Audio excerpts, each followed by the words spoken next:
হবিগঞ্জ সিলেট অঞ্চলে আমার একটা ছেলেরে আমি দীর্ঘ 4-5 বছর ধরে দেখতাম, প্রত্যেক মাহফিলে দেখছি হে সামনে বস, আমি বইলেই তারে নজরে পড়তো আমার।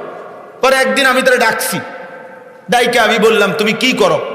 কয় হুজুর আমি ঘাস, মানে প্রতিদিন ঘাস কাটি আর ঘাস কাইটা বিক্রি করি, যা পাই তা দিয়ে সংসার চালাই। তাই বললাম তুমি যে সব মাহফিলে আসো, আমি দেখলাম তোমারে। কয় হুজুরে যখনই আপনার কোনো পোস্টার দেখি, কয় আমি তখন এই ঘাস কাটার টাকার থেকে একটু একটু টাকা জমাই, কয়টা টাকা জমাইয়া গাড়ি ভাড়া মিলাইয়া রাখি, আপনার ওয়াজ শুনতে যাম। তাই বললাম যে মাশাআল্লাহ। তো আমি বললাম যে তো আর কিছু কইবানি?